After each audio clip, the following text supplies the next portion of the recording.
देखिए देखिए कांग्रेस दफ्तर में मारपीट शुरू हो गई। अंदर राहुल गांधी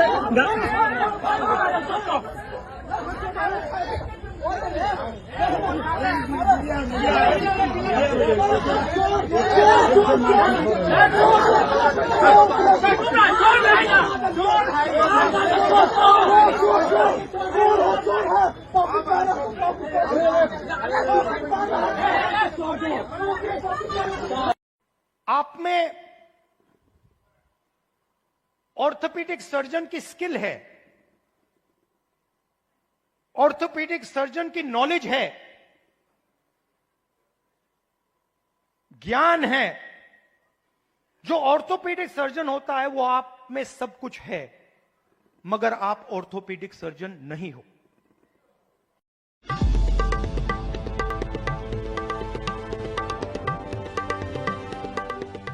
पॉलिटिकल ट्रैक पे आज बात करेंगे राहुल गांधी की पलायन रोको रोजगार बढ़ाओ यात्रा की। आज उन्होंने बेगूसराय में यात्रा किया है। हमारे साथ संतोष सिंह जी हैं, पंचायत खबर के एडिटर हैं, मूलतः बिहार के हैं, बिहार राजनीति पे गहरी पकड़ रखते हैं। उनसे चर्चा करेंगे। बिहार में इलेक्शन संतोष जी आने वाले टाइम में है, 2-4-6 महीने में, और पूरी तरह से एक्शन मोड में बिहार में सारी पार्टियां हैं। सबने एक तरफ से रैली कर ली है, पदयात्रा सबकी हो गई है। बिहार के इस इलेक्शन में पदयात्रा का क्या रोल होगा, कौन कितने पानी में होगा? नहीं, यात्रा और पदयात्रा की बात नहीं है। नीतीश जी तो हर साल लगभग जब से मुख्यमंत्री हुए हैं तब से वो यात्रा करते रहे हैं। कुछ खास महीने में वो यात्रा पे जाते हैं। बिल्कुल। इस बार जब यात्रा पे चलने लगे तो लालू यादव ने कहा कि नैन सेकने जा रहे हैं। हाँ, बिल्कुल। महिला सम्मान यात्रा करने चले थे तो उनके लंगोटिया लालू ने कमेंट मार दिया कि नैन सेकने जा रहे हैं। अब लोगों ने सोचा कि चलो लालू यादव ने कमेंट कर दिया है तो यात्रा का नाम ही बदल देते हैं। क्योंकि नीतीश का जब चर्चा आता है तो लोग प्रगति चिल्लाने लगते हैं। कितना प्रगति हुआ है वो तो बिहार की जनता तय कर लेगी, लेकिन उस यात्रा का नाम प्रगति यात्रा किया गया जी। उसी क्रम में तेजस्वी यादव अपना महिलाओं के लिए, महिलाओं को वो जो देने की बात कर रहे हैं कि महिलाओं को एक सम्मान राशि दी जाएगी, तो अभी उनकी पूरी उस तरीके की यात्रा नहीं हुई है, लेकिन कार्यकर्ता सम्मान यात्रा वो भी कर रहे थे। एक नई पार्टी है जनसुराज, हाँ, प्रशांत किशोर की। तो प्रशांत किशोर चूँकि बाहर पढ़े लिखे हैं, बिहार से उतना नाता उनका कभी रहा नहीं है, लेकिन चुनाव का गणित वणित बिठाते रहते हैं, डाटा आटा का खेल करते रहते हैं। हाँ, बिल्कुल, ठेकेदारी करते हैं पार्टियों को जिताने की। इसके पहले उनका नाम भारतीय राजनीति में इसी तरीके से है। इस देश में क्या है कि आपने सुना होगा कि पहले क्या है कि जितने भी अपराधी थे ना, वो नेताओं का ठेकेदारी लेते थे कि हम नेताओं को चुनाव जिताएंगे। फिर धीरे धीरे उन अपराधियों को लगा कि अरे हमारे ही बाहुबल से ही चुनाव जीत जाता है, नेता हो जाता है और हम ही प्रशासन करता है। तो वो सारे अपराधी नेतागिरी में आ गए और खुद ही चुनाव लड़ने लगे। बहुत सारे लोगों को सफलता भी मिली। हाँ, राजनीति का अपराधीकरण समझ भी पाते हैं हम। तो वैसे ही प्रशांत किशोर को ये लगा कि अरे हम तो लोगों को सलाह देते हैं, हम लोगों को मैनेज करते हैं, वोट मैनेज करते हैं, तो क्यों न हम ही अपना दांव आजमा लें। चूँकि नीतीश कुमार के साथ मिलके काम कर चुके थे, प्रधानमंत्री को 2014 में सलाह वाला दे चुके थे, राहुल गांधी को भी सलाह देने की कोशिश की, लेकिन राहुल गांधी ने माना नहीं। हाँ। तमाम तरह के लोगों को सलाह वाला, तो वो अब सब मियाँ का दौर मस्जिद तक। बिल्कुल। तब बिहार में मस्जिद कम है, लेकिन गांधी रूपी एक महात्मा है। तो सब लोग कहाँ जाते हैं घूम फिर के? चंपारण। तो चंपारण से यात्रा प्रशांत किशोर ने अपनी शुरू की। उस समय पार्टी वार्टी नहीं बनाया, स्वराज यात्रा। हाँ, जनसुराज। तो वहाँ से चले, गांव घूमे। अभी यात्रा अधूरी है, वो करते रहेंगे, लेकिन इसी बीच में उनको लगा कि अब पार्टी बना लेना चाहिए। तो पटना में छात्रों के सवाल पे आप देखे ही होंगे, गए थे धरना देने के लिए, उसके बाद भाग लिए और कम्बल, हम ही कम्बल दें और हम ही पर आंख दिखाते हुए आदि आदि बात हुई। लेकिन नीतीश कुमार के प्रति जो लोगों में एक है, युवाओं में, कि नीतीश जी ने शराबबंदी कर दिया है तो उससे महिलाएं लाभान्वित हुई, लेकिन युवा परेशान हैं क्योंकि जहरीली शराब तो मिल ही रही है, जहाँ तहाँ से गलत तरीके से लोग शराब। तो प्रशांत किशोर ने, गांधी वाले प्रशांत किशोर ने कहा कि यदि हम आएंगे तो शराब बंदी कर देंगे। जैसे तेजस्वी यादव ने कहा था ना कि हम यदि आएंगे तो पहले ही कलम से 10 लाख नौकरी देंगे। तो तेजस्वी बाद में सरकार में शामिल हुए। हालांकि तेजस्वी का दावा ये रहा है कि हमने बहुत सारे लोगों को रोजगार दिया, लेकिन नीतीश जी उस समय तो कुछ नहीं बोलते थे। लेकिन नीतीश जी अब कहने लगे हैं कि सरकार तो हमारा था तो वो कहाँ से नौकरी दिया। हाँ चलिए, वो तो राजनीति की बात है, लेकिन हाँ। इन सब पे भारी कितनी है राहुल गांधी की ये वाली यात्रा? नहीं, राहुल गांधी की यात्रा नहीं है। हाँ। और न ही ये कांग्रेस की यात्रा है, क्योंकि कांग्रेसी गुड़ खाना चाहते हैं और गुलगुल्ले से परहेज करना चाहते हैं। जैसे ही कांग्रेस ये कहेगी कि ये कांग्रेस की यात्रा है तो लालू यादव कहीं नाराज न हो जाए, डर रहता है कांग्रेसियों को, क्योंकि लालू के छत्र छाया में पनपते रहे हैं। जाहिर सी बात है, वो बड़ी पार्टी वाला है तो। पिछले 30 साल से इनकी राजनीति लालू के इर्द गिर्द ही रही है। तो कांग्रेस सेवा दल की यात्रा है। पहले कांग्रेस सेवा दल की यात्रा थी, ये यूथ कांग्रेस की यात्रा है। और कन्हैया कुमार आप जानते ही हैं कि जेएनयू में रहे हैं, उन्हीं के जिले में है आज की यात्रा। हाँ, आज बेगूसराय की यात्रा है, लेकिन उनकी यात्रा भी वही गांधी के भितिहरवा से शुरू हुई थी। हाँ।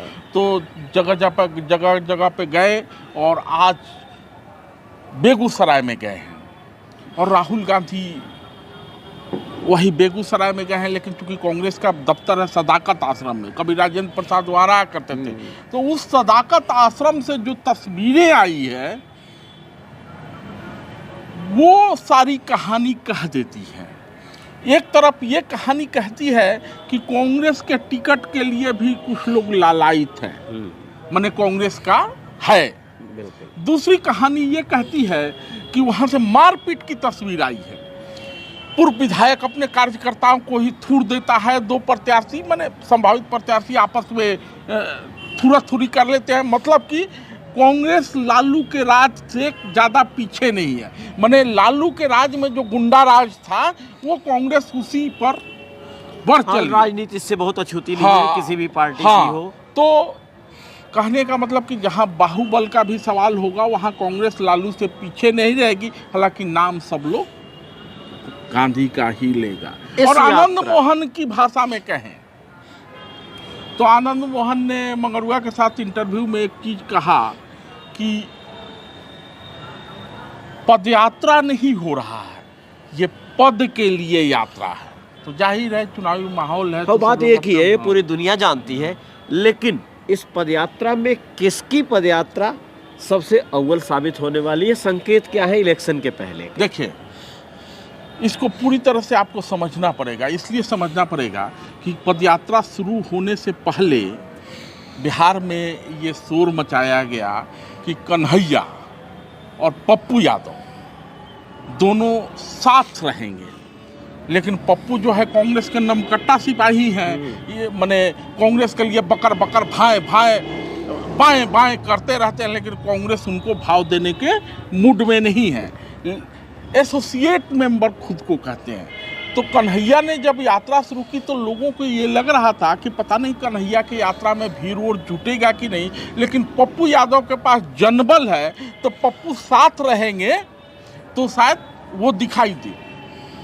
बीच में कांग्रेस के अध्यक्ष अखिलेश सिंह को हटा दिया जाता है, क्योंकि अखिलेश सिंह का लालू परिवार से रहा है। और जो नए प्रभारी, पहले मोहन प्रकाश प्रभारी थे, अब नए प्रभारी वहाँ बनाए गए हैं, कृष्णा अल्लावरू या जो भी नाम है, लोग कंफ्यूज कर जाता है। तो उन्होंने शुरुआती दौर में लालू से मुलाकात नहीं की। राहुल गांधी तो खैर जाते हैं तो वहाँ चिकन वकन खा लेते हैं, मटन वटन बनवा के खा लेते हैं, नहीं देखते हैं नवरात्रा है, नवमी है, अष्टमी है, क्या है, वो खा लेते हैं। लेकिन ये जो प्रभारी गए, इन्होंने कांग्रेस दफ्तर में कहा कि सदाकत आश्रम का चक्कर काटने और एयरपोर्ट पर नेताओं को रिसीव करने वालों को टिकट नहीं मिलेगा। शेर जो है वो मैदान में दौड़ेगा और मैदान में दहाड़ेगा, उसी को टिकट मिलेगा। तो जो नए तरह के युवा हैं उनको उम्मीद जगी। आपने ये नहीं बताया कि किसकी यात्रा ताकतवर समझ में आ रही है। नहीं, किसकी यात्रा तो ताकतवर समझ में तब आए ना, क्योंकि कन्हैया के यात्रा को लेके मेरा जो ऑब्जर्वेशन है, कन्हैया मूल रूप से वामपंथी रहे हैं। बिल्कुल। बिहार में जो एनडीए बनाम ये महागठबंधन की जो गठबंधन है, तो उसमें महागठबंधन में तमाम तरह के वामपंथी दल भी शामिल हैं और कन्हैया का वामपंथी बैकग्राउंड रहा। बिल्कुल रहा है। तो भले वो कांग्रेसी टोपी पहन के क्या नाम है कि कांग्रेसी हो गए हैं, तो यात्रा के भीड़ पर जब आप गौर करते हैं तो एक तरफ कन्हैया की जाति के लोग, तमाम लोगों को ये उम्मीद लगने लगी है कि कन्हैया के कारण हमको अग्रणी भूमिका मिल सकती है, यानी भूमिहार समाज को लगता है कि अग्रणी भूमिका मिल सकती है। दूसरी तरफ कन्हैया का जो अपना वोट बैंक है, वामपंथी वाला मिजाज, उसमें सब मार्क्सवादी, कम्युनिस्ट, मार्क्सवादी लेनिनवादी, एमसीसी, तब तो वो सारे लोग भी पर्दे के माने वो सारे लोग भी यात्रा में चलते हुए दिखाई दे रहे हैं। तो उस यात्रा में थोड़ा अपर क्लास भी दिख रहा है और थोड़ा ग्राउंड भी दिख रहा है। कितनी सीटों पे भूमिहार निर्णायक भूमिका में है बिहार के? देखिए, भूमिहारों के विषय में एक कहावत है, क्योंकि आपने सवाल कर दिया, तो भूमिहार कहते हैं जब तक जातिगत सर्वेक्षण नहीं आया था तो उनका कहना ये होता था कि हम 4% हैं लेकिन 40% पर दखल रखते। अब चूँकि नीतीश कुमार और जदयू ने, नीतीश कुमार और लालू की पार्टी ने मिलके जातिगत सर्वेक्षण कराया, तो वो थोड़ा सा आंकड़ा वकड़ा का खेल हुआ, तो उसमें भूमिहारों को कहा गया है कि ये 2-2.5% ही हैं। तो अब भूमिहार समाज ने ये कहना शुरू किया है कि हम 3% ही लेकिन 30% पर दखल रखते हैं। तो भूमिहार को आप उस लिहाज से मान के नहीं चलिए कि वो कितने सीटों पर दखल रखते हैं। नदी नाला सरकार के, बाकी सब भूमिहार के। तो गांव समाज जो है, जिसके पास जथा होता है वो ज़्यादा कथा कहता है। जो आपके ज़मीन से जी रहा होगा, आप उसको लाख समाजवाद का पाठ पढ़ा दें, लाख जातिवाद का पाठ पढ़ा दें, लेकिन वो आपके साथ होता है। तो भूमिहारों को आप 3% में नहीं कह सकते। भूमिहारों आबादी भले कम है लेकिन उनका दखल ज़्यादा है। तो उस तरीके से हम आँख ही नहीं पाएंगे कि कितने सीट पर भूमिहार दखल रखते हैं। आप आज ही देख लीजिए, केंद्र की सरकार में ललन सिंह भी केंद्रीय मंत्री हैं, गिरिराज सिंह भी केंद्रीय मंत्री हैं। स्थानीय स्तर पर नीतीश जी की सरकार में देखिए तो विजय चौधरी एक तरफ दिखाई देते हैं, दूसरी तरफ संजय झा दिखाई देते हैं, तीसरी तरफ अशोक चौधरी दिखाई देते। तो भूमिहार समाज हर दल में होता है और कांग्रेस में भी कन्हैया के रूप में आपको दिखा। अखिलेश सिंह गए, भले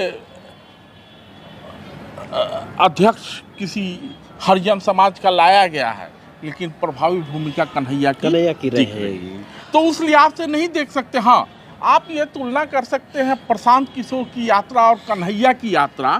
तो मेरा ऑब्जर्वेशन ये है कि जब से कन्हैया यात्रा पर निकला है, तब से प्रशांत किशोर के मुंह से मैं वो नहीं सुन पा रहा हूँ कि 9वीं फेल तेजस्वी यादव को आप बिहार का भविष्य सौंपिएगा, क्योंकि कन्हैया पढ़ा लिखा है। बिल्कुल। प्रशांत किशोर का वो दावा भी खत्म हो गया, ठीक है, कि पढ़े लिखे को मुख्यमंत्री होना चाहिए, तो कन्हैया उसमें आता है। अच्छा, भूमिहार समाज से है तो प्रशांत किशोर उस ढंग से कभी बोल भी नहीं पाएंगे। इधर जो वक्फ वाला खेल हुआ है, तो वक्फ बिल पे जिस तरह से भाजपा और जदयू साथ दिखाई दी है, तो मुसलमानों की गोलबंदी बिहार में दिखाई देगी। और आपको याद है MY, तो मुस्लिम यादव इंटैक्ट हो जाएंगे। पिछली बार वाले में कहीं न कहीं भूमिहार समाज लालू के साथ नहीं था। उस समय राजपूत लोग लालू के साथ हुआ करते थे, तो MYR था। कहीं MYB का समीकरण बन गया तो तेजस्वी को मुख्यमंत्री बनने से कोई नहीं रोक सकता। सवाल यही है कि क्या लालू ऐसा होगा? परिवार क्या कन्हैया ऐसा होगा? नहीं, सवाल यह है कि क्या लालू परिवार कन्हैया को झेल पाएगा? ये बड़ा सवाल है। क्योंकि पिछली बार भी जब कन्हैया बिहार में लॉन्च हुए थे, जैसे राहुल गांधी बार बार लॉन्च रिलॉन्च होते हैं, वैसे ही कन्हैया कुमार भी बार बार लॉन्च रिलॉन्च होते हैं। पहली बार रिलॉन्च हुए वामपंथी पार्टी से बेगूसराय में, तो लालू ने अपना उम्मीदवार उतार दिया। दूसरी बार क्या नाम है कि लालू के कारण वो भगाए गए वहाँ से, तो दिल्ली में आए, मनोज तिवारी के अगेंस्ट चुनाव लड़े, लेकिन राजद के तरफ से कोई समर्थन नहीं दिया गया, कोई यहाँ प्रचार करने के लिए नहीं आया, और कहा यह गया कि हमारा तो उम्मीदवार नहीं है तो कैसे जाएंगे। तो फिर बिहार गए हैं। अब देखिए लालू को कितना बर्दाश्त होता है, उस पे कन्हैया का भविष्य और तेजस्वी का भविष्य निर्भर। निश्चित तौर से बिहार की और खबरों के लिए कंटेंट के साथ में लगातार चैनल डैशबोर्ड की और वीडियोज़ को देखिए। संतोष जी, आज के लिए बस इतना ही। धन्यवाद। धन्यवाद, नमस्कार।